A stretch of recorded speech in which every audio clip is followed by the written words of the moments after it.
nsuo chain ope. You must drink in weight of the dry weather. Now, I don't know open bands to come do. No, but at least you would have insulated yourself, briefly. Briefly. These are very powerful words. Lumba shares with us. A legend. It's just a shame sometimes the conversations and all of the rancor. I want to have a word with you. The rancor that's been happening. I want to have a word with him. I want to have a word with him. Because this guy is done such fantastic work. Okay, it's okay. I'm not say what I want. Let's otherwise let's go to Parliament. It's okay. Exactly. And the House returned yesterday to. A lot of us had missed Parliament. I was home, or I was monitoring, and I was like, boy, I didn't realize I missed the legislature returning. You miss it. And all of the conversations.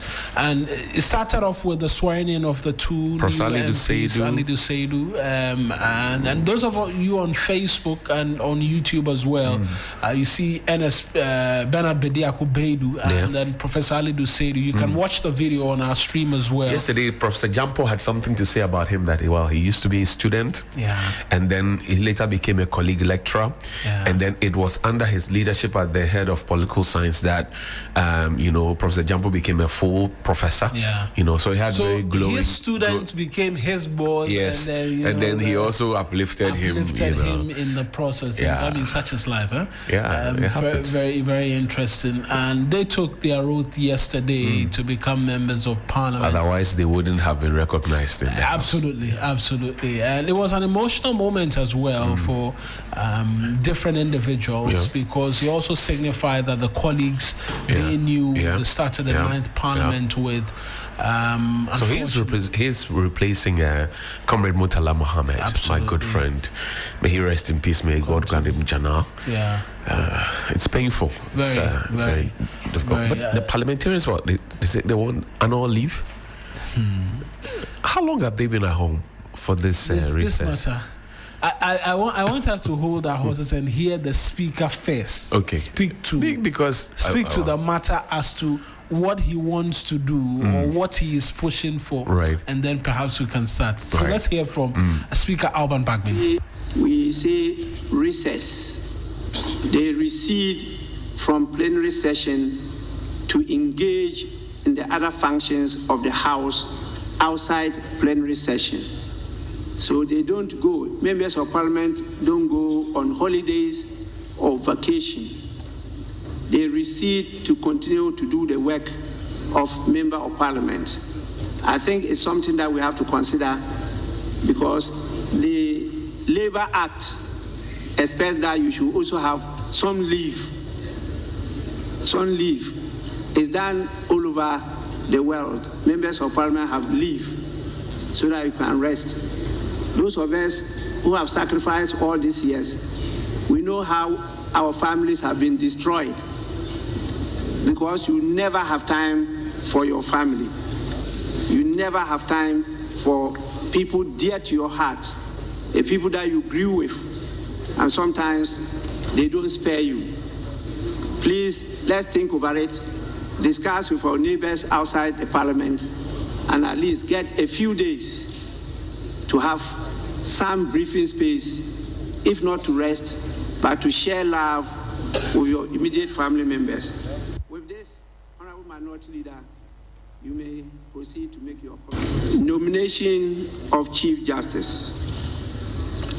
Following consultations with the Council of State, conveyed by its letter dated 14th October 2025, and in accordance with Article 144, Clause 1 of the 1992 Constitution of the Republic of Ghana, I have the honor to respectfully submit for the approval of Parliament the nomination of Justice Paul Bafubone as Chief Justice of the Republic of Ghana. Justice Bafubone has distinguished himself through unwavering integrity, sound judicial temperament, and a deep commitment to the rule of law. Attached are the nominees' curriculum vitae and supporting documents to facilitate the vetting process. I trust that Parliament will expedite the approval process in accordance with constitutional requirements. The nominee is accordingly referred to the Appointments Committee for consideration and report to the House. We trust that this will be done in accordance with the laws of this country. And at the end of the day, please, we'll give you ample time for us to assist His Excellency to make sure that the confidence in the arms of government are restored and enhanced. While recent indicators show modest macroeconomic gains, these are yet to bring real relief to the ordinary citizen. The truth is, stabilization means little if the youth remain unemployed and families still struggle with the cost of living. Enough of the rhetorics. The 24-hour economy must not be an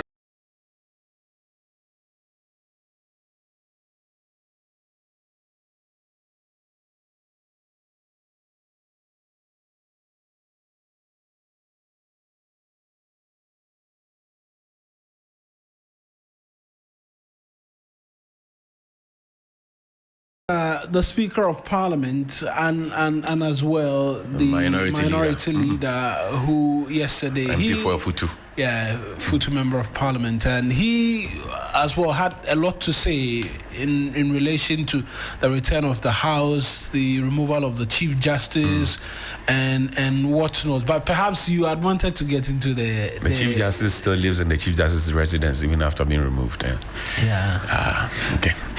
Well, that aspect of the conversation will come up because yesterday the Speaker said the vetting will proceed, even though she's gone to court and is seeking an injunction. But Parliament is independent, so they would run their business. Absolutely.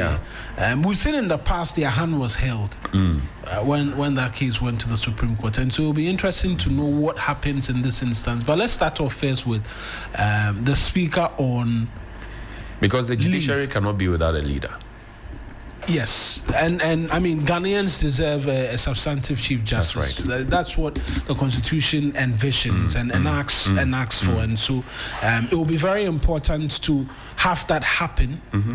But again, when this comes into context for conversations, the conversation about separation of powers and the independent arms of each arm of government, the CJ. The former CJ, I should say, going to the High Court and praying that, look, stay the hand of Parliament from being able to do this. The CJ has a right, I mean, to defend her rights also in court, etc. I think that the general feeling within the Ghanaian society seems to suggest that, well, you have overdone it. It's okay. Let it just go. You know. Some also think that, well, fight to the last drop of blood that you have in your system. And there are those who say that, look, this has gone past you now. Just let it go, so that. Again, I can't help but insist that she has her rights. She can go to court for as many times as you want. In the past, people have gone to court on her behalf, Vincent Asifwa and a couple of other people. She's gone to court by herself. Too as well. So, well, the courts are open. We live in a democratic society. If she believes that she has a case, why not go to court and get yourself be heard? I will go back to an earlier point I made. As head of the judiciary, she was the judicial service staff, for example, when all these matters came up.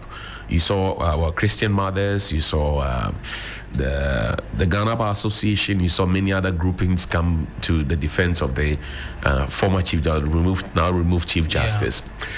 The judicial service staff who work directly under her, who are supposed to be her subordinates, stricto sensu. Right. they have not written anything to support her leadership, which I found very, very strange because, look, if the Ghana Bar Association found it worthy to, in fact, the Ghana Bar Association issued 2 statements, first and then the second one. And then we have had other groupings as well. But the judicial service staff who work directly under her, because all these issues about misappropriation of whatever and all the things that are being held against her per Article 146 of the 1992 Constitution, she didn't sign the things off herself. There's an HR person at the judicial service that signed it off. There's an accounts person that released the checks. Yeah. Should they not be coming to a defense if I don't know if you get what I mean, but so far they have said nothing, absolutely nothing. And I find that worrisome. Were they pushing her out and away, or were they holding her to support her? It's a big conversation that in fact, let me just add on to what it is that you're saying, that we are required, or not us, but the presidency is required to make public the proceedings of the Article 146 committee, which sat after a determination has been reached as to whether or not the prima facie determination which was made, which resulted in the formation of the committee. That's right. Because people have given different accounts as to what happened transpired there. And considering that the CJ believes her rights were violated, I've heard Thaddeus Sorry is a learned counsel, very respected within the legal fraternity, grant 2 separate interviews and seek to allude to some of the happenings there, making the points come off as though no rights were violated. We've heard the lawyers of the Chief Justice as well speak and say things were not done right, this, that, and that. We've seen excerpts of some of the proceedings. I've been able to see that which involved the Council of State member and former Chief Justice herself, which I find problematic, because the former Chief Justice of the Republic, Her Ladyship Sophia Akufo, is a member of the Council of State. Yes. Now, when a petition of such nature is received by Article 146, it is referred to from the presidency to the Council of State to make a determination whether there is a question to be answered as prima facie literally. She sat in the meeting and abstained from voting after hearing the argument for and against. However they did it. And then now goes ahead to serve as a witness for the Mawina. I mean, she felt a sense of duty. No, I don't. So don't be part of the conversation whether for or against, because and you then don't decided say to that recuse you yourself. have recused yourself, you have abstained, and then you go and be before the committee. Come on. I understand the point, because once you decided not to vote, don't involve yourself. You've taken a stand, a position. Do you understand? Because indecision in itself is a decision. Then you go now to go appear before the committee as a witness for the embattled Chief Justice. Come on. But so we've seen that, except of hers, and then the different conversations. I think it will be only fair for us to see the full transcript of what happened, because in one breath they say people were being searched, the ground rules for which the committee and the manner in which they approached the hearings in itself, questions of evidence being brought in, whether or not there was fairness in the entire process. When we have all of these and we're doing the reading, a determination can be made. Mawina, the Article 146 provision in the Constitution talks about all of this happening in camera. I doubt that the former Chief Justice or the removed Chief Justice does not know what in camera means. She does. So how is disclosing the place of meeting of the committee in camera to us, the citizens? We did not need to know where this was happening. That we didn't need to know. We didn't need to know where that was. But you came and gave us specific details of where the meeting was being held. in the right thinking of the framers of the Constitution, they said don't show anybody, and it's this in camera. You don't need to know anything. So how did she now hold the press conference to be telling us of the full-blown details of what is supposed to be in camera? And we've heard from different experts, whether for or against, who said that singular action in terms of that press conference was a no-no. It's a no-no. It flew in the face of what the provisions of 146 was and all of that. But there are those who argue that at that point it felt the walls were caving in and injustice was being done. I mean, I will make no defenses for anybody, but I just only seek to bring the different angles. Look, I don't have any problem if we had followed the law to the letter.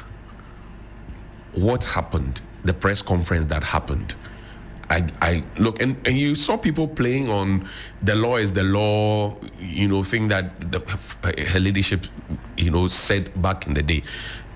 People were holding her to it that, look, the law is the law, so why break the law? Why break the law? Why break the law? Well, anyway. Austin Bracco Powers, I understand, has filed an RTI that the entire proceedings and the transcripts as well be made public to allow for conversations and a better understanding as to, because this will continue to be over our heads. The claim that there was a certain injustice done in the manner in which the committees work. So lay bare the facts. Exactly. Let's see. And because the action has been taken already, and for counsel for the petitioner, Thaddeus Sori, says that, look, even the basis upon which the committee arrived at in recommending the removal of the Chief Justice, that didn't satisfy them. Right. They felt there were graver things which should have been held for, and not some of the things that they mentioned. Which made them arrive at the conclusion. And he, as well, is of the firm belief that, look, the committee didn't do them some good in terms of allowing them make their case fully. And so it's not just one person, but in the end, at least they petitioned asking for he's a lawyer. He would defend his people in his case. Absolutely. Everybody will.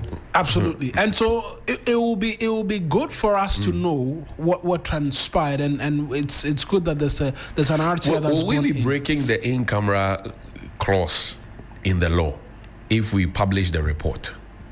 No. In the aftermath of the hearing and the proceeding and everything, some things are best not known. That's what you believe? Yes. Some things are best not known. Do you know how many reports are written in this country that never see the light of day? Like, it's on a need-to-know basis.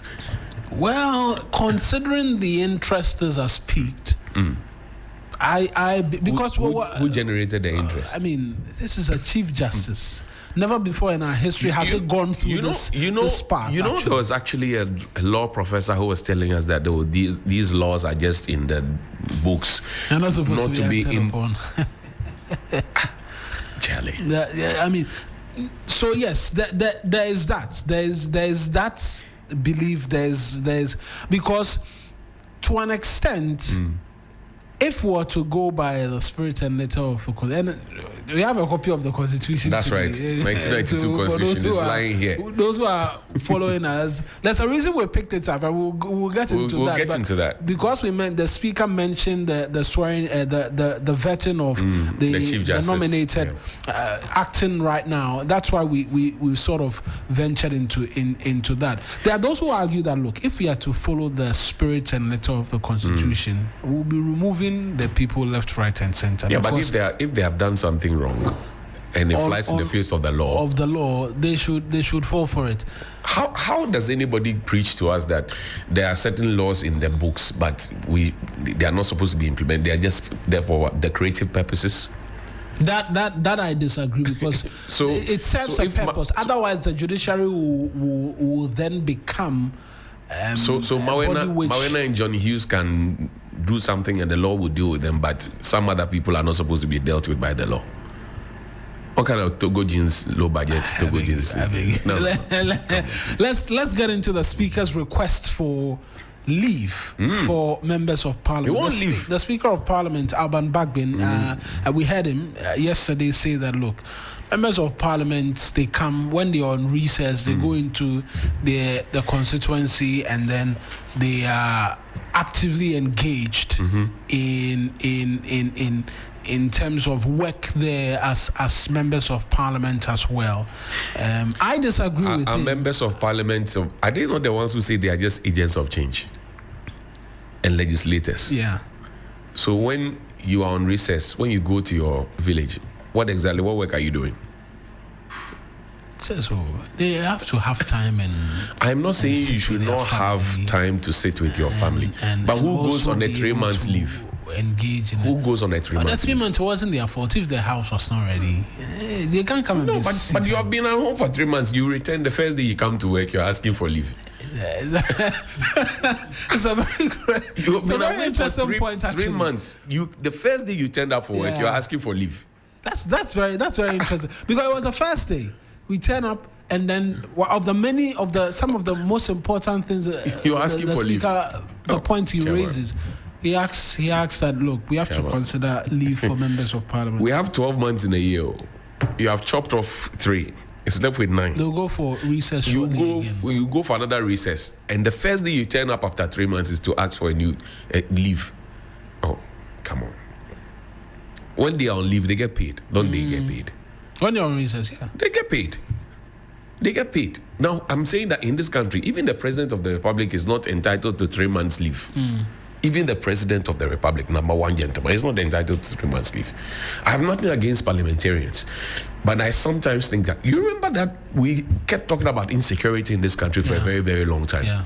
The first thing the parliamentarians thought about was to find bodyguards for themselves. Yeah, they asked for police protection. Thank you. They've got it. The citizens who pay their salaries and who take care of them, and whose monies are used as loans to give them to go and get their V8, etc. Do I have a policeman following me around? You want police protection? I'm not asking. I know you're not asking for it, but I'm saying yes. If we give you, we like it. Me, the employer, I don't have. My employee has. My employee makes the first demand. Oh, Chairman. If we give you, you like it. I don't have anything against parliamentarians. Yeah. But we need to state that I honestly think that, look, we've traveled outside the country before. Prime Minister of UK, he rides in the train, the Elizabeth line. He rides in it. He doesn't ask for certain privileges. We were in this country when Boris Johnson came here. I was driving an old vehicle pulled from the UK High Commission. We spend money. There are people who have been in Parliament for maybe 4 terms, 5 terms. Every single term in Parliament, they get new vehicles. Every single term in Parliament, they get new vehicles. They get a loan to buy new vehicles. Yeah. You reported from Parliament. At the beginning of every parliamentary, don't you see the vehicles come there, the exhibition, and then they will tell you who gets a loan, who takes a loan to get a vehicle at a certain reduced rate, because they are paying about 70 or 60% of the loans. When we get those ones, we like. So you're already in a privileged position, insisting that we should call you honorable when some of them have not been honorable enough, breaking chairs, breaking microphones and other things, misbehaving in Parliament. The Speaker didn't speak about that. He cannot talk about it. He didn't talk about it. Because we will hang that garland of shame on his neck. As for it's a point that I want to. We will hang on his neck. So greatly that, look, I have a lot of respect for him, but we cannot will hang that on his neck to go just like that. Soldiers intruded the Chamber of Parliament. No talk about it.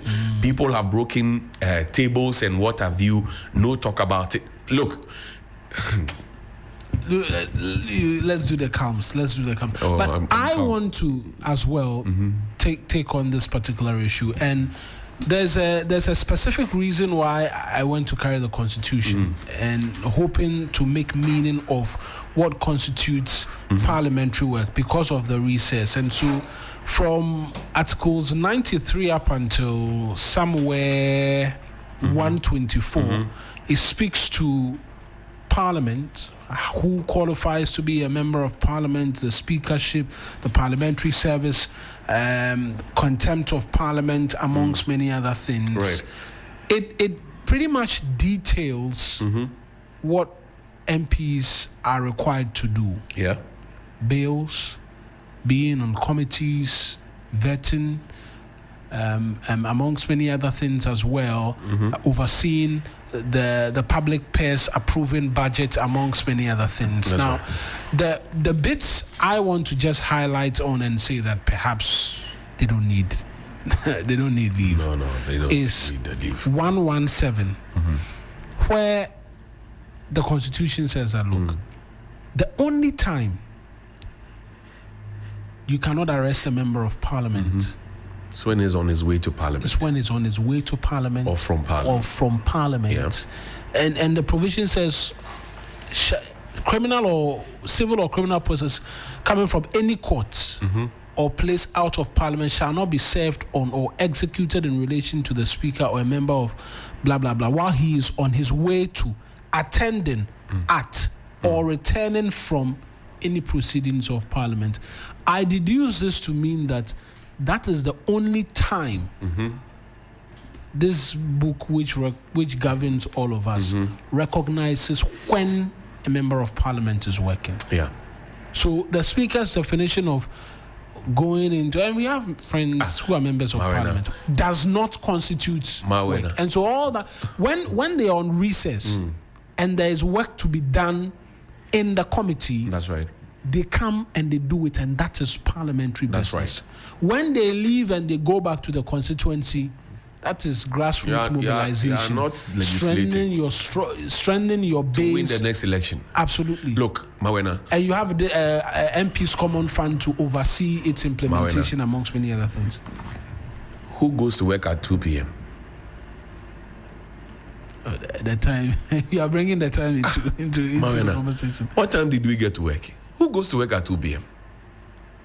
Who? And still comes to ask for leave? Charlie. You turn up for work at 2 p.m. I understand the time is going to be revised. It's going to be brought back to 10. I'm saying that's far. 2 p.m. Yeah. That's when you turn up for work. That's when you show. That's when your work begins. You can make arguments about committee sittings, but you and I have covered Parliament. Some of the committee meetings, some people never turn up. Sometimes they turn up late, and they come to the committee meetings with the excuses. We ought to be properly served. And if you go to the U.S. House of Congress, at some point it was a problem even having members of Parliament show up in the chamber. And so low tenor, then there'll be conversations about every Monday is a holiday for MPs in this country. Yeah, because they recognize that you'll be returning from the constituency. Thank you. So who goes to work for 4 days, starts work at 2 p.m. and still comes to ask for leave after staying at home for 3 months? No fear. The argument has fallen flat. If he fall flat, if for call the speaker say Charlie. The argument he fall flat. The argument has fallen flat, and wait, we have to appeal to the speaker. There are more weightier matters. There are weightier matters. Matters that he has to be members of Parliament who, you remember somebody got an accident. Yeah. A member of Parliament. Yeah. Came to vote for E-Levy. Yes, I remember. He said he went to stitch himself in the Parliament washroom. Yeah, and because they brought somebody to in an ambulance. Yeah. So they can come to work under such circumstances and they still won't leave. Oh, Wazu. Let's get onto the phone. Sami Obeng is one of the Johnny says the leave arguments by the speaker, it has fallen flat, and so it has to be reconsidered. But let's get you onto the phone lines right now. Sami Obeng is the executive director of the Parliamentary Network Africa. Is joining us this morning on quite a number of issues from Parliament, and one which we've already begun to speak to, having to do with the mooting of the idea of leave for members of Parliament. We have been arguing, Sami, and been making the point quite strongly that, look, there is no basis upon which members of Parliament should be seeking to have leave days granted them out of the 365 days which make up the year. Thank you very much for joining us. Your thoughts on this as well, and then we zoom into the other matters from the House yesterday. Good morning to you both and to your cherished listeners. I beg to differ slightly from the arguments made on the leave matter and to make a few points on how it should necessarily be considered. So, 3 media employees like yourselves, Parliamentary Network Africa employees like myself, by virtue of the labor law here in Ghana, are entitled to leave days as part of our working arrangement as employees. Leave days are meant for specific things, for us to rest, for us to reorganize ourselves so that we don't burn out. And by members of parliament being Ghanaians like you and I, and employees like you and I, they certainly must be entitled to some form of leave. But then it begs the question, should we not be considering the number of days that they leave the chamber to go for recess as having taken some form of vacation or leave? Because then that becomes the main question. So yes, the rules or the laws requires that we all take leave. It is mandatory. It is supposed to be dealt with in that manner. Parliamentary staffers who support members of parliament have leave days, etc., etc. So if Parliament and Mr. Speaker wants to have considerations around these leaves, then a few things need to precede these leave discussions. Number one, we need to properly define their recess period and what it must be used for, so that we are all clear in our mind that those are also working days. Working days meaning that they would use those days for purposes of committee work, field visits, etc., etc. And we must commend Parliament because these last recess, we've seen that many of the committees have done quite a lot of field work, visiting various organizations and institutions that are under their oversight, mandate to be able to figure out what's going on there, and then to be able to put across a formal report to plenary, etc., etc. They are also supposed to use this recess to engage with their constituents, most importantly. And that engagement arrangement must be properly structured if they want to ask for leave days. So that we know that as a member of parliament, during your recess, X number of days are supposed to be mandatorily used for constituency engagement. We want to see how you engage your constituents in that regard. There must be templates around how these constituency engagements must be organized. There must be monitoring and evaluation mechanisms for us to be able to know that constituency A, you've got 20 divisions under you. By the mandate of Parliament and maybe by virtue of some resource support that is being given, etc., etc., you are supposed to engage your constituents to brief them on what happened in the last meeting of Parliament that has just closed, and to be able to give them indications on what are some of the things that Parliament will be considering next when they come back, to pick their feedback, to have a reporting mechanism so that we know that during that particular period we are working. Why is this important? Of the 276 members of Parliament that we have, there is no doubt that there are some of them who use these recess periods for some of these things that I have described, and they do it diligently. But there is no doubt also that there are some of them that these periods are periods for vacation and for personal, private businesses, which we must not be bearing the cost always for them to be doing these kinds of things. And so, yes, Parliament must certainly have conversations around leave days for members of Parliament, but this conversation must be preceded by how they get to structure their recess periods in a way that allows them to account for those number of days. And I hear you on the need to restructure in terms of what work is and all of that, particularly during the recess period, because that's been a part of the conversation we've been having. That look, near 3 months on recess, you return and the first thing you're talking about is leave. But perhaps I want us to begin to put this into proper context as to what constitutes work for a member of parliament. We know attending to the House, committee work, and then as well going out on field visits, amongst many other things, constitutes the core mandate of what a member of parliament is expected to do. And once it's a legislative position, it also requires that you would have to take the buy-in of your constituents in terms of the decision-making process, amongst many other things. But the truth is that throughout the entirety of the year, they do not do this all 365 days. Well, it's a legitimate question to ask, what constitutes work? And this is a question that needs to be explained properly. Other than that, we're mistaking, what constitutes work. You know, there are people who envy those of you who do morning shows. Some of them feel that, these guys, they come to work at 6 a.m. By 10 o'clock, they close. And then they have the rest of the day to themselves. It's not like that, too. They should remove it. They should remove it from their minds. We don't do that. If you know how you guys will have to wake up very early in the morning, make sure you're having pre-production, conversations before your 6 a.m. show starts. After your 10 o'clock closing, having your post-production conversations, planning for the next day, going on assignments, etc., etc., etc. Then people would have recognized that, you don't actually work 4 hours a day, but you work perhaps the full 8 hours or 40 hours in the week, to be able to compensate for this. The same applies to members of parliament. The standing orders provide for 4 straight hours of sitting days.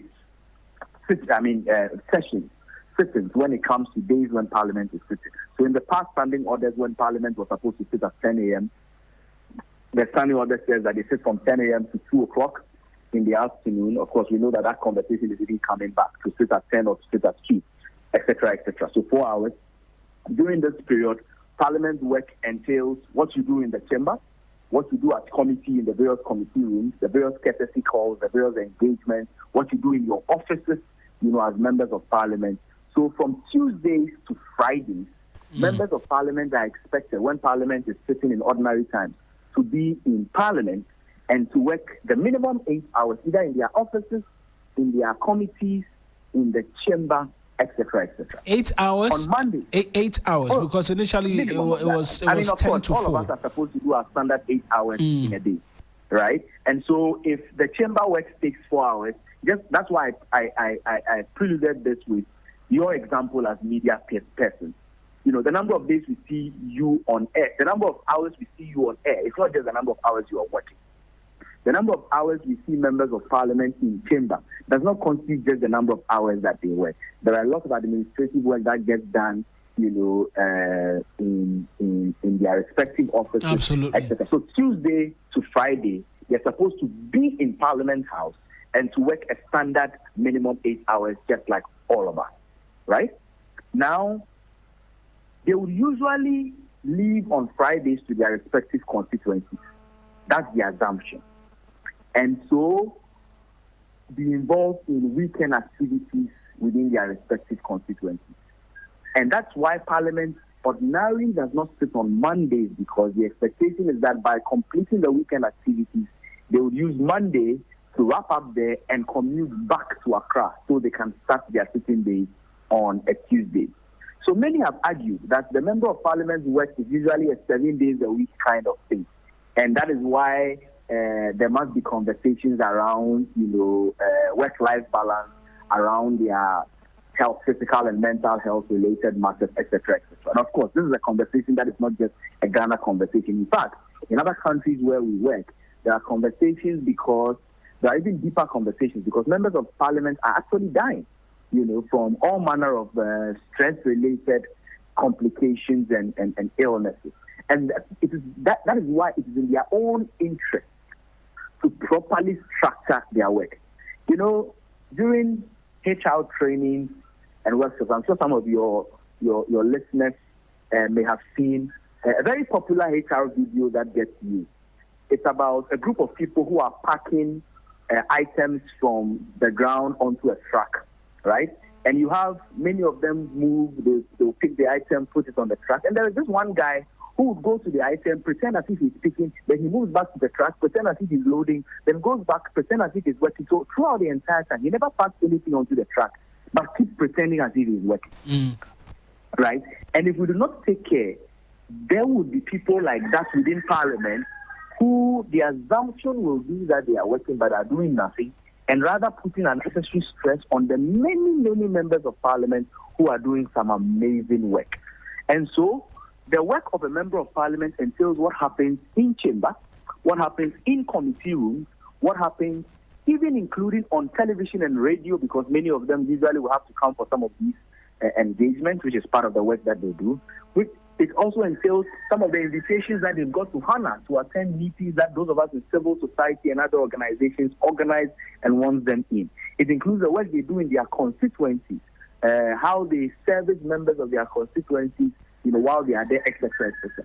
These things all are part of the work. But just like it is in 3 Media and it is at Parliamentary Network Africa, if we don't properly define what work entails, and there are no mechanisms to monitor what our staff members are doing, whether they are working or not, then there will be the consistent assumption that people are working. Meanwhile, only a few will be working, while others are just whiling away the time. And that is why this conversation is necessary. Right, and we've begun to have it, considering that the Speaker has mooted the idea and we're beginning to see the reaction come forth. What should be the next processes? Which committee is expected to begin to have a look at this, to begin to formalize what work constitutes for members of Parliament? Then they can begin to look within the recess to say that, okay, your MP is on leave, and as to whether or not the constituents will even respect that is another question. Even the effort at kicking off this conversation should be resting with his office and the administrators that work within Parliament.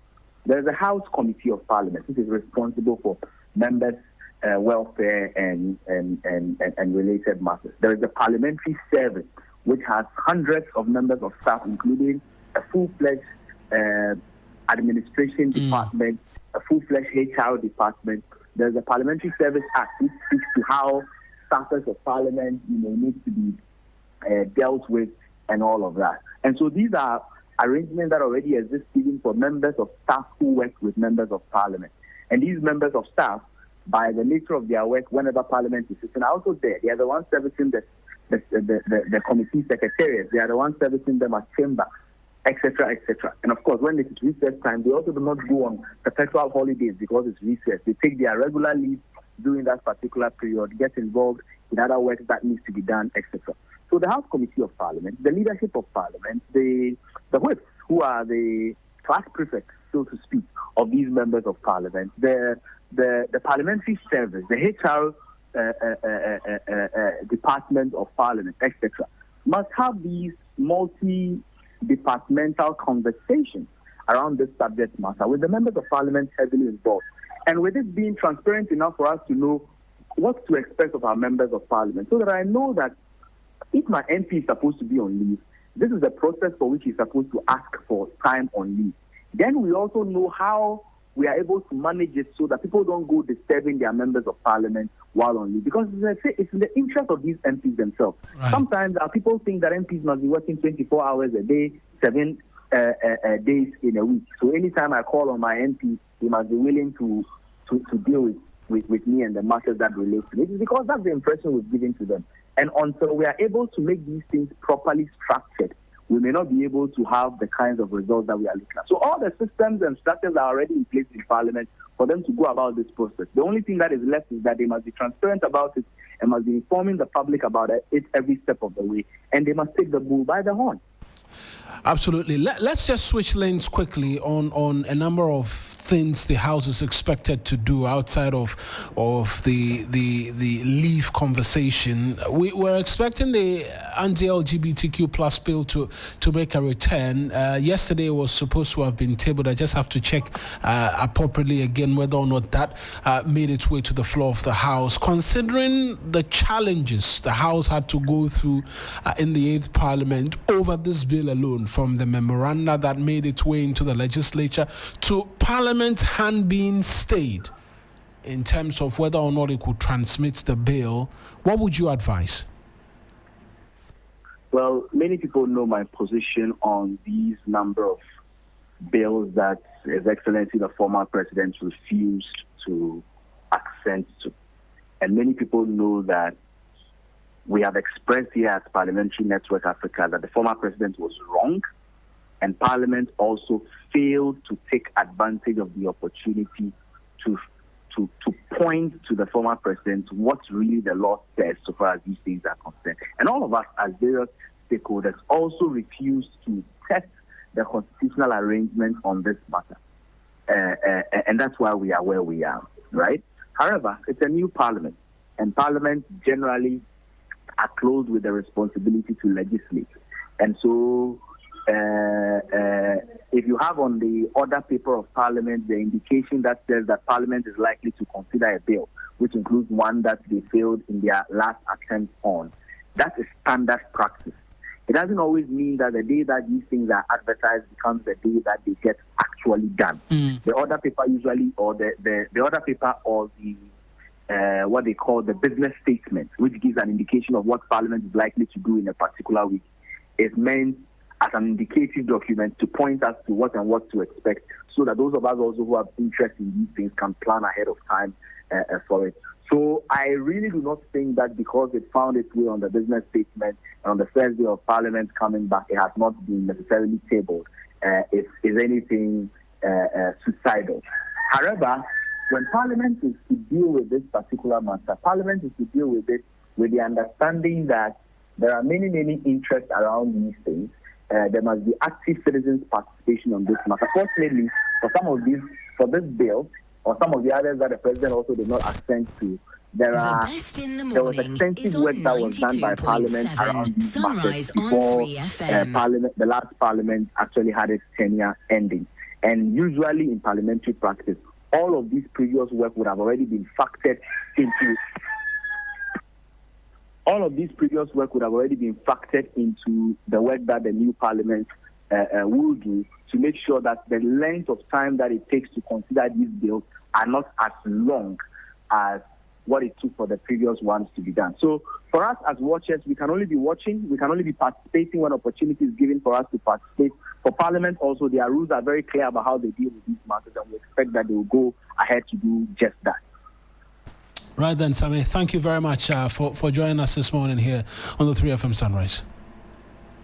My pleasure, always. That's Sammy Obeng. He is the Executive Director of the Parliamentary Network Africa, speaking to us this morning on the very latest from the legislature. Let me bring in Ebu Bachman as well. He's a senior communicator, the United Party. Ebu, thank you as always for being a part of the show. We're talking MP's request for leave and whether or not the Speaker returning and whether or not MPs actually deserve to go on leave.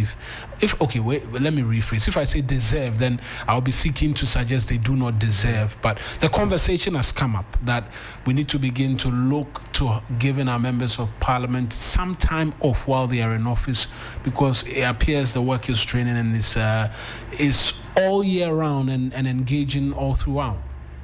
But don't they go on break? It's the same argument, but it's not on the break. Johnny is giving me it's the same thing.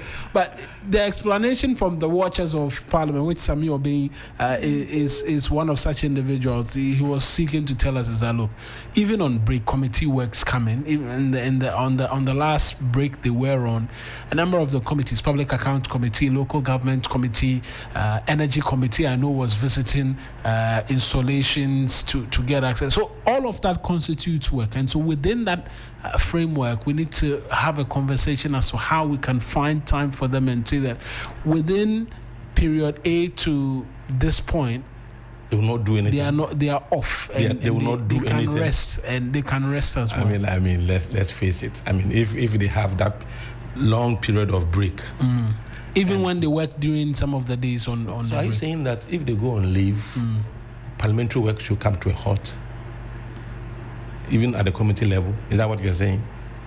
Then the chairman of a committee is on leave, and then an urgent matter comes before, and the speaker wants. So I don't really get the drift. Unless they come and explain it better, because I really don't. I think they always have enough time when they go on break, and so I don't think it is something that has to be considered. Personally, that's my personal view. I don't think it is something that has to be considered. Yeah, I think what we rather need to let them know is that they are there to represent people. So they should be visiting their people quite often. Because the parliamentary work, if you look at historically, the essence of parliamentary work is that because all of us cannot be in parliament or in Accra, we send someone to come and represent us. What the person would have to do is that you have to take things from the constituency to parliament and also take things from parliament to the constituency. Because if you send you and you don't come back to report to us, then what kind of representation are we having in parliament? So I think that is where parliament should place more emphasis that their parliamentary work should not be seen only in parliament, but to go back to their people. So they should be given time, specific time, to go and do specific work in their parliament, in their constituencies. Right. For me, that is what is important, because some people vote for an MP and they don't hear from the MP the whole of 4 years that the MP will be in parliament. And I don't think it's fair to the people who sent him there. The MP comes and he only goes to the constituency office of his party.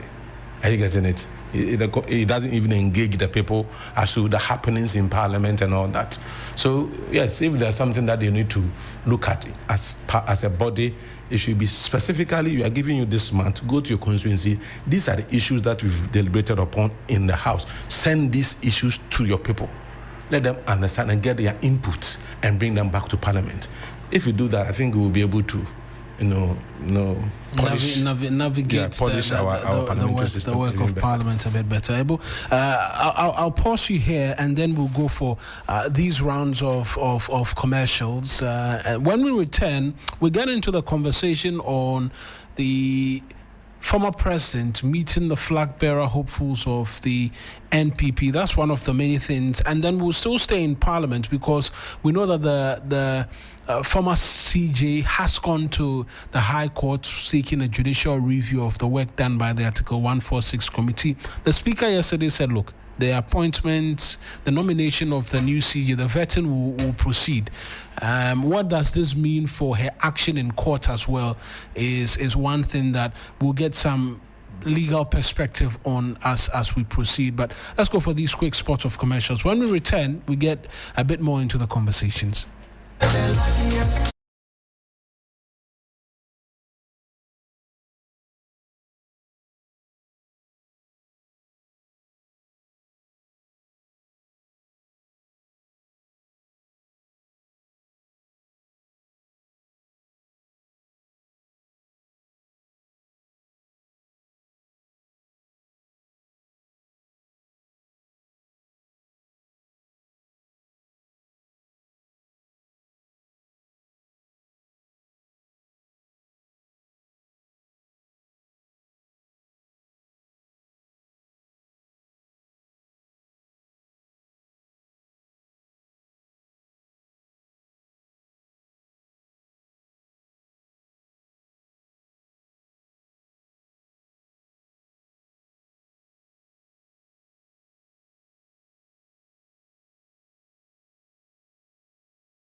On how you can get some money into your pockets this morning here, kind courtesy the Luckiest Africa. It's a season of winning again, and this time it's not just about chasing wins, we're collecting them. The Luckiest is back again, bigger and better, with chances to change your life. And we're going to show you 2 quick ways to do that. The first is that you grab your phone, dial *712#, you choose option 1 to buy a ticket for yourself, or option 2 to buy for somebody else. If you want the system to pick a number for you or generate a lucky ticket for you, go with option 1 again. But if you prefer to choose your own ticket number, that's option 2. Confirm your payment with Momo and you're in. Now, the online way, head to theluckiestafrica.com and register. Tap on community tickets to either pick your own lucky number or let the system choose one for you. You can buy a ticket for somebody else as well. And when it's time to pay, use Momo if you're in Ghana, or pay with your card if you're abroad. One ticket can multiply your money by 500 times, and your whole community could win 10 times over. This is your golden chance. Hop on and let's get lucky together, because luck is everywhere. I'm still in studio with Ebu Bakman. He's Deputy National Communications Officer of the United Party. They've courted quite the controversy. I always remind them whenever one of them is in the studio, because there are threats of legal action amongst many other things. But that's not what we are going to get into today. The former president, yesterday met, or perhaps let me start off with Parliament, because we were still on Parliament, and we know that there's been a nomination of a Chief Justice who is expected to undergo vetting. But the previous Chief Justice, who was removed by the Article 146 committee work, says that, look, there was injustice done me. The expectation is that can be looked at, and so possibly injunct the process or stay the hand of Parliament in proceeding with that. The Speaker says they are going to proceed nonetheless. There could be a bit of trouble on our hands if the House decides to continue. There are those who argue that, look, Parliament is independent and should not be stopped from going about its work. Where do you stand on this, just quickly, so that we can get into matters of politics? I'm on the side of the Speaker. I don't think we should drag this issue any further. The woman is gone, and she's gone. There's nothing she can do to come back. So at the end, you have a nation to build. So I believe that we need a Chief Justice, a substantive Chief Justice, to be in the chair. So I really don't see her succeeding again. You know, she's tried several times, and any time she tried, she failed. I don't know why she's still pursuing this issue. Probably, maybe the president will have to consider if she's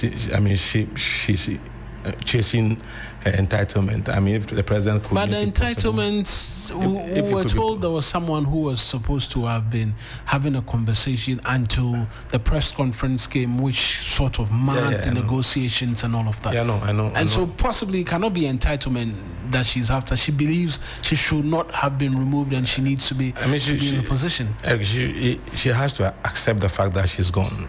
I mean, and you went through the due process. And so I believe that what she's doing is much ado about nothing.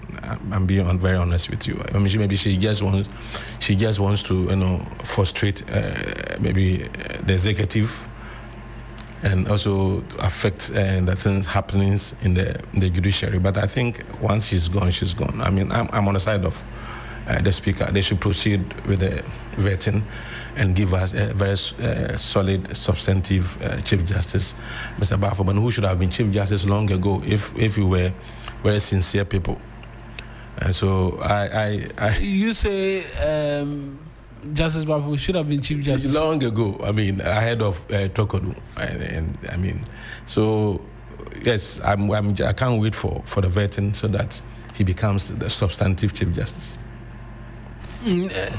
Prof Enoch Opoku-Entry as well has joined us via the telephone line. He's a governance, leadership and policy expert. Prof, we're just having the conversation quickly on the Speaker announcing to the House yesterday that, look, vetting is going to proceed nonetheless, despite the former Chief Justice's action in court seeking to stay the hand of Parliament in considering the nomination of Justice Bafo-Boni.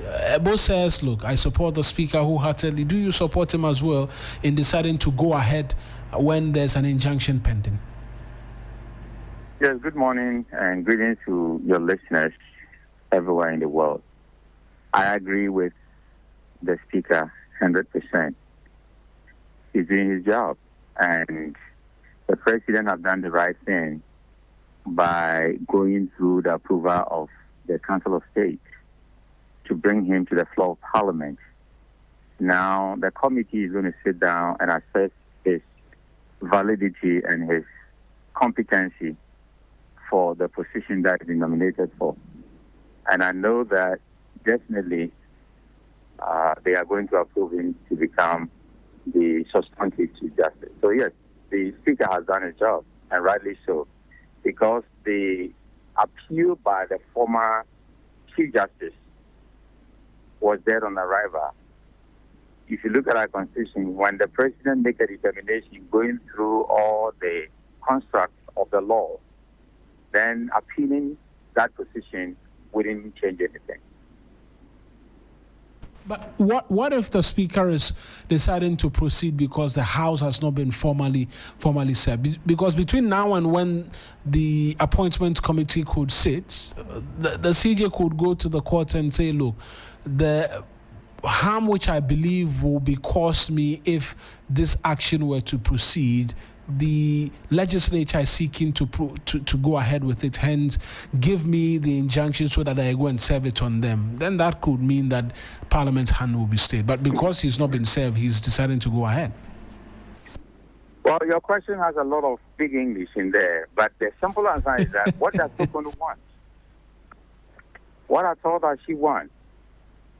You've been drilled through this process, and I think that she should be tired of this and say that, okay, I tested the law, I went through all the processes and did not win. So I've made up my mind. And then you go and live your private life. Why she thinks she's still entitled to this and that nobody should be made the suspensive Chief Justice. So you have been fired. Are you saying that the Supreme Court don't need a Chief Justice? Is that what she's trying to determine from the court? So she cannot stop the President from doing what the President has done. The President never erred in the process. Remember all the appointment committees, giving her the time to respond. Everything went through the tenets of the Constitution. And everybody who is in public office should know that once there is an appointment in the Constitution, there's also a provision for dismissal. The President can be dismissed. As we speak now, somebody has sent to Parliament that he wants the President to be impeached. You've heard that story. They will determine whether that is valid or not.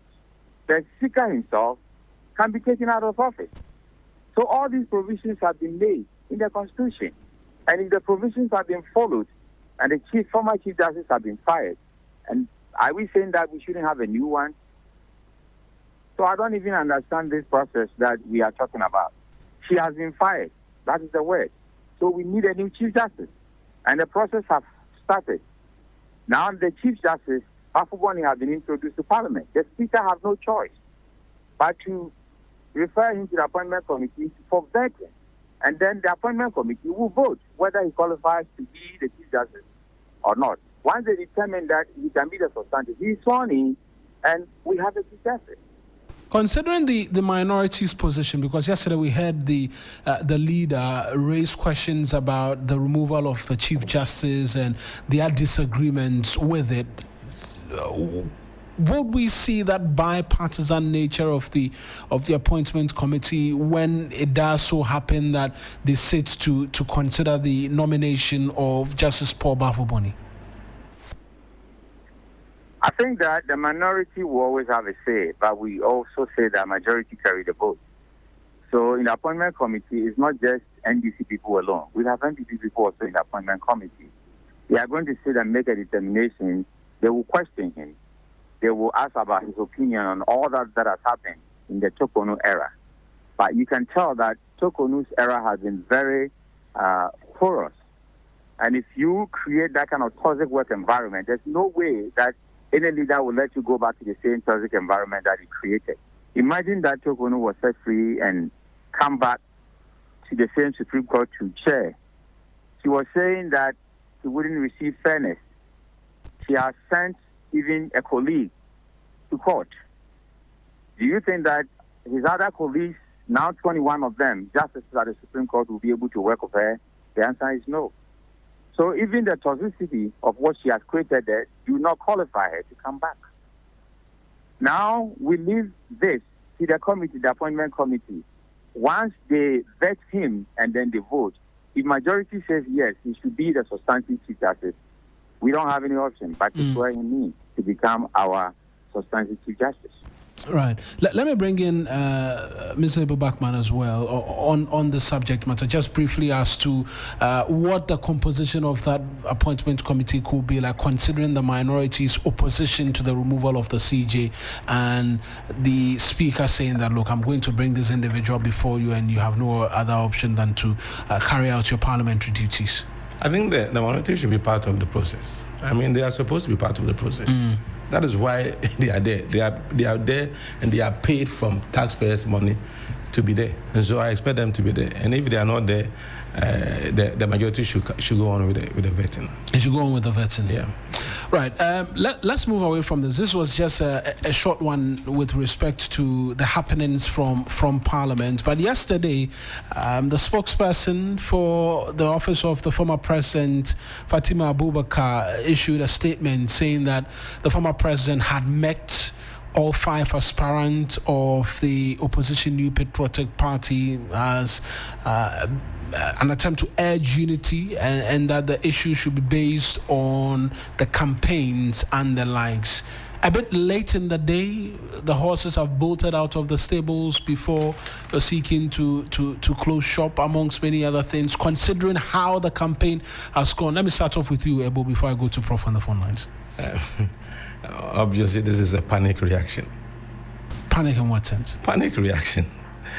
See how it was. The meeting was held on the heels of the unity, the United Party. Yeah.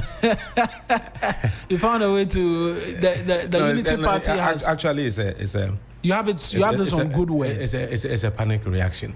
You know, they know. I mean, let's be honest. The campaign has been acrimonious for some time, and so why are they only now meeting to redirect the campaign of the party, the internal campaign of the party?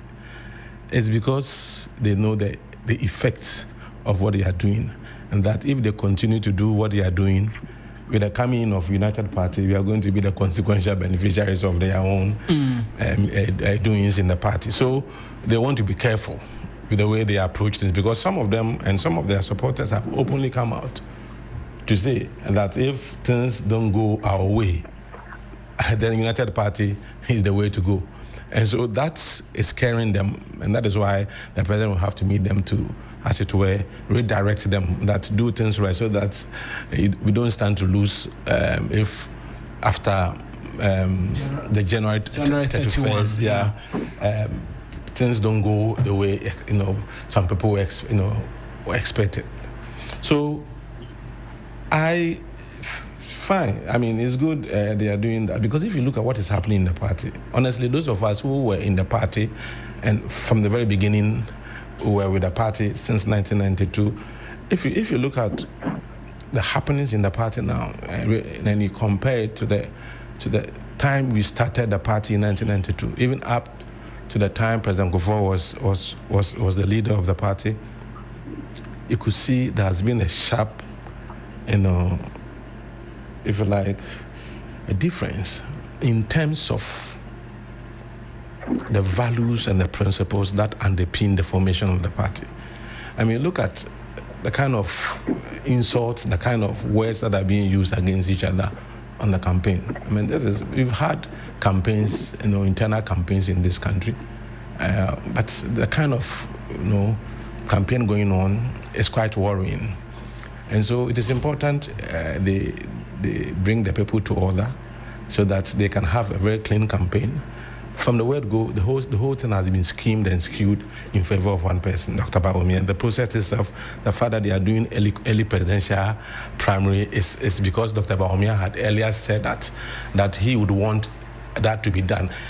After he said that, 2 weeks' time, the National Council decided that they would do that. So, and these are facts, these are information out there already. So, some of them are not happy, not because of the insult piece, but even because of the process itself. I mean, you have a party, for example, that has come out with its own code of conduct and says if you are an executive member of the party, don't openly support any candidate. You've seen two national, regional executives doing that. It's even beyond the regional executive. You have a situation where youth organizers of the party went and bought form for Dr. Bawumia. Youth organizers of the party across the country went and bought, and you, national executive, you received the money, you gave them the form. So clearly, there's some things are not being done right. So honestly, I can only wish them well.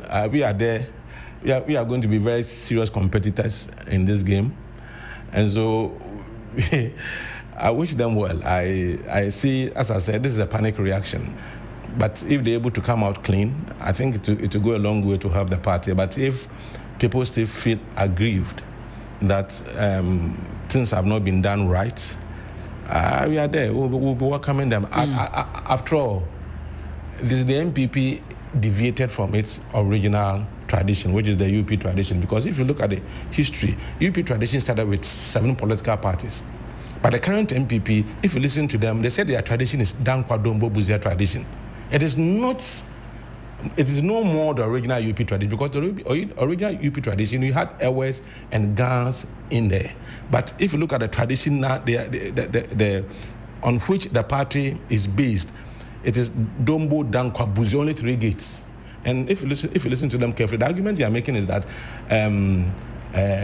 Buzia person has come, referring to Akufo, Dankwa person has come, referring to Akufo-Addo. Now they are saying Dombo person is the one who is supposed to lead the party. When they finish, they'll go back again. It's still going to be Buzia, Dankwa, Dombo tradition, and that is a clear deviation from the core yes, UP tradition. The UP tradition, right. And that is why. So our message is very simple. If you claim that UP is your tradition, UP has come. Why don't you come and join your tradition?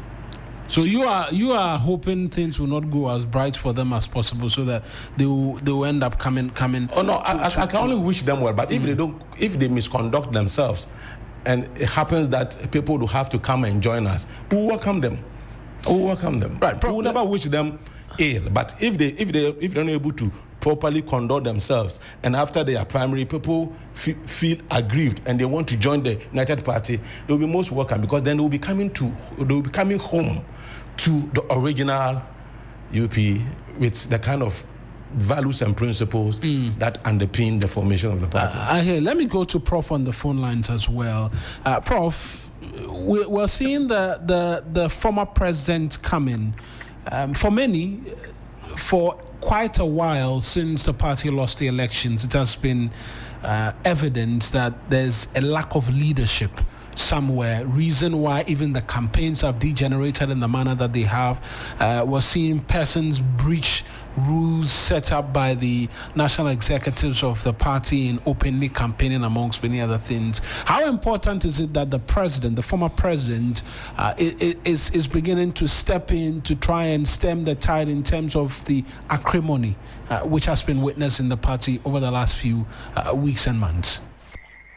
I think this is a very important topic that you were discussing. If you look at every president and former president, when they are in power, they try to build an empire. So they try to help people to go to parliament. They try to help people, push people into the Supreme Court. They also try to get people around them, the executive, that they can trust, because politics thrives on the principle of good faith. So the empire that they build is Nanado's situation is work with all of them, except maybe Kwame Japan, but he's worked with all of the other candidates. He appointed them to positions. Most of the contracts that Ken received, Nanado was aware. So don't underestimate leadership, especially when it's political leadership. They are aware of every situation, from the board to contracts and everything. Just that sometimes they don't have the right people around them. And those people block others from having access to these leaders. And unfortunately, most information that goes to them is filtered. That is why John Maxwell says that leadership is lonely at the top sometimes. So yes, the empire that he built and the people he was trying to talk to is that there's polarization. You guys are not united in your campaign. So the word he used was that I'm happy to break bread with you and then to share how you can unite and campaign. If you look at the shakiness, I just want to bring a very low word so that everybody can understand.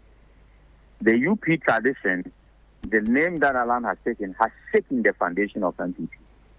So you're talking about a united party that is not united now. The tradition has been broken. And we know from peace, so tradition always goes on. But this tradition is not going on, it's been broken. Why? Because sons and daughters of that tradition have seceded, they've broken away. And now they have taken the name, the old name, United Party. And others who are peeved, others who are mafias in the NPP administration, those who contested for parliament couldn't get through, those who were suspended through any dubious means. I remember some individuals in Koforidua protested against the MP there. The MP made sure that the police got them into police cells. And those guys were suspended from the party. Now they are saying they should come back. All these guys can find a home in the UP now, led by Alan Martin. So you can see that there is another home because they are all coming from the same tradition. That is why the sense of urgency was for a former president to meet these candidates and tell them, say, that, look, we have a situation. And the situation is that whilst we are fighting among ourselves as to who to lead us, another part of us that broke away are united now, have taken the name, and they are in the news. Everybody is talking about Alan now because he has rebranded the party, the movement, to become a party, and he has also taken the old name. So let's unite and find a leader, else it takes away our glory. So I think it was the step in the right direction by meeting all these candidates and talking to them how to unite and do a civil campaign, and also affirming that if they lose, they will still stay within the NPP. But the question which will continue to come up is it too late in the day? And I ask this because we have all witnessed some of the commentary which has characterized this campaign, to the extent that persons within the party have asked some of the groupings that, can you return and support the party when your candidate does not win? You think all is not lost, can be salvaged, that the unity the president speaks of could return? Because it's not the first time we're having leadership speak to the fact that there should be unity in the campaign and that the messaging should be issues-based. So all over the world, what politics means is different from Africa, the way we see politics. I want to stand. Politics, you nominate yourself to contest for a position, to serve your people. That is the bottom line. But if I want to serve as a member of parliament, and the people that I want to serve are saying that we don't want you rather to serve us, but we want Mr. B to serve us, that shouldn't be a problem. You are there to serve, but they have chosen another person to serve them. So that should have been the case. But unfortunately, in our situation, it is different. When people don't win and they feel that it's not fair, the same reason why in 2008, Alan left the NPP, that his people were intimidated and a lot of things, violence that went on. He cannot stay in that party because it's not the NPP that he knows. Now, if the same thing is repeated within the next 3 months, because January 31st, we are 3 months away for the NPP to go and elect the flag bearer of that party. If the same insult that goes on and nobody stops at Bronyes and the Wuntumis, the way they speak, and nobody stops the other people from the other side, the way they are throwing stones into the park, and it becomes insults, it becomes feisty, it becomes abusive, it becomes violent as it was when the last election was held and they selected a presidential candidate, then we are going to see people who feel that the waters have been so muddy that they can't come back to the same party. And that will be an opening for Alan to say that, okay, I wasn't happy, that is why I left. So if you're also not happy, you also receive the same violence and insults, then come join me. if that happens, then we are going to have a divided NPP. One going back to the roots, to the UP, and the one moving forward with Nanado's movement. That will be dangerous because then we are creating ANC situation in South Africa and other East African countries where we might have just one party state in ND. One party state. Let me just quickly return to Abu again on that aspect of the going forward from here. They've heard from the former president who's spoken to them, made the point that, look, the unity of the party is what he's committed to. He's asking that all of them put their hands together and work towards it. Going out from here with all of the background that we know, the perception that this has been skewed towards one individual amongst many other things, is the onus now more on the former president, I should say, I keep saying the former president, to begin to work to try and, in the eyes of the contestant, level the playing field based off on the perception which has been created in the lead up to now? Eric, you see, truth be told, what is happening in NPP now is the fruit of the seed Nanado planted when he hijacked the party. And so if the one who destroyed the party now wants to, rebuild the party, I think it will be good for the party. But as you said, I think it is too little, too late. Is it? Yes, I mean, we're 3 months, near 3 months away from the election. You see, if you have followed this campaign, someone like Musa Superior is on record to have said that until Bawumia becomes the president of this country, no other person in the party can become president. This was reiterated by Wuntumi captured that on also. And recently, one of Dr. Bawumia's special aide, Krobia Santi, something, has also repeated that until if Bawumia doesn't cross the line, no other person in the party will cross the line. That's the level of acrimony in the party. And so I don't think the president, he may have meant well by inviting them, but I don't think it will do any good to what has already been destroyed. In any case, as I said, he is the one responsible for what is happening in the party. He took over the party. But if he's responsible, he can begin to find ways to mend this. Because these comments you speak of, there's a perception that it will be, I can't find a better word than rigged. It will be skewed okay, so let me say skewed. It will be skewed in favor of one individual. How does he begin to correct that perception? Because I recall seeing Ken, when he filed his nomination, after which Dr. Bawumia said that the party's official social media handles were being used to stream the filing of just one candidate when all of the others did not witness same. And so it's not things we just speak of. They feel it and they are speaking to it. Outside of just making these comments that will ensure unity and all of that, what can he do? Otherwise, they could return to doing what they've been doing. See, the truth is that Dr. Bawumia is still the system's candidate. And Nanado supports him, except that this time around, he doesn't want to do it openly because he knows the kind of baggage he carries. And so he wouldn't want to transfer that to Bawumia. And so this time around, he's doing things secretly. He supports him. If anyone told you that Nanado doesn't support Dr. Bawumia, again, it's a lie. It's a big lie. But you see, and the people are aware. And so your question is very important. How is he going to do it so that even that perception, that even if it should remain perception, that perception can be erased in the minds of the people, because whether you like it or not, he's still the system's candidate, and they are going to support him, and they're going to do whatever it takes to make sure that he wins.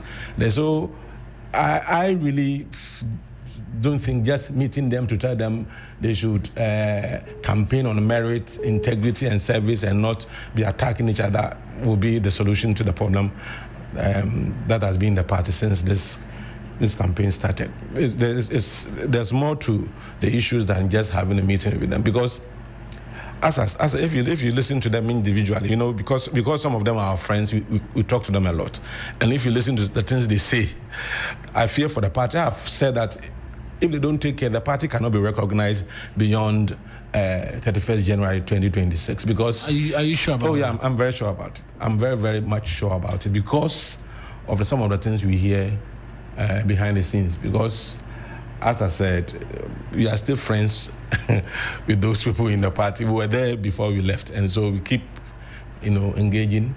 And I tell you that if they don't take care, who will be the beneficiary of whatever that is happening in the party. I don't know, they will welcome those who want to join the UP. You are just big on you welcome those who decide to leave after it all. But unfortunately we've lost Professor Enoch entry on the telephone lines. We're just trying to wrap up here on this morning's edition of Sunrise with respect to the conversations we've been having. The president will have to do more, but let me just pick your thoughts. By his record, one thing is that, it is still fresh in the minds of the people. Now those level of destruction of the economy, the Galamsey issue, corruption issue, these things are still fresh in the minds of the people. So for him to now, inviting all of them as like the godfather to be speaking to them like that, of course, whoever emerges, still then another baggage will still be hanging on the person's, on the head. Because I don't really, your record was nothing to write home about in terms of economy, in terms of, look at DDEP, the number of people who had to die because of economic mismanagement. I mean, look at the issue of Galamsey, the fact that even the seat of government became Galamsey Hub, according to Professor Frimpong Boateng. And to the extent that, look at the corruption cases that are coming up.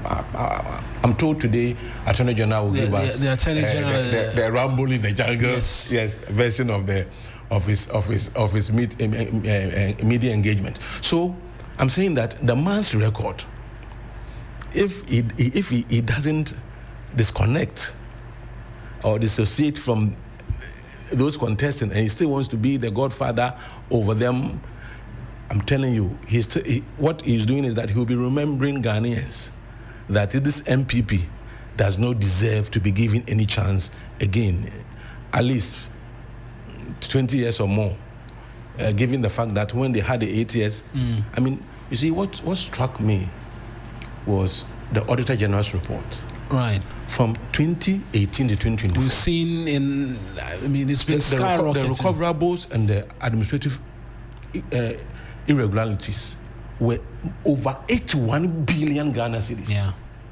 And under your watch, or on your watch as the president. So he slept over the job. So, I mean, we are talking about the public service. What pertained in the public service?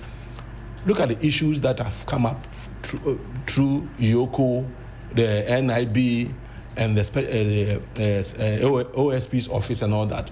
If you put all of them together, you ask yourself, did they actually have bed in the offices on which they were sleeping? Because it's like someone virtually slept on the job. And the result is what you have now. Look at do you know what 81 billion? I've not talked about the $97 million that was spent in digging that hole. I've not talked about that one. But I'm saying that, do you know how much 81 billion, if you had done this properly and you had kept that money, these are money, this is Ghanaian money, hard-earned money that was stolen by people. And I'm saying that do you know how many schools, how many hospitals, how many kilometers of roads 81 billion Ghana cedis could have done for this country? But the point is that somebody was given power and authority of the state, and the person slept on the job. And the same person now wants his party. If you listen to him, he said they will have to mobilize quickly so that they can come back to power in 2028. And I'm saying that Ghanaians, his performance is still fresh. All of that is fresh in our minds. Ebu, thank you very much for deciding to join us and be a part of our morning today. It's always a pleasure to be here. It's always a pleasure to be here. The UP, you say you're open to a lot more memberships, a lot more persons coming through joining the party? Oh, since the announcement, if you like, There are those who say, have you gotten your certificate properly? Yeah, you've got a provisional one. You've got a provisional one. Right. So the name has come to stay. Right. If I want them to go to court, if they don't go to court, we'll call them cowards.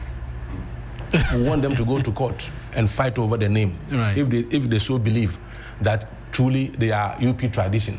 As I said, they have deviated from the Dabar tradition. 7 political parties made up the UP. Now you have only 3 gates, which is NPP tradition.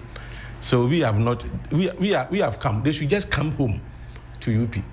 Ebo Bachman is the Deputy National Communications Officer of the United Party. Thank you very much for joining us. Thank you. It's always a pleasure. I was looking forward to meet my brother, my senior man here, the boss himself. Yeah. When he comes, tell him I was around. I'll tell him. I'm here. Okay. I just saw you. I welcome you.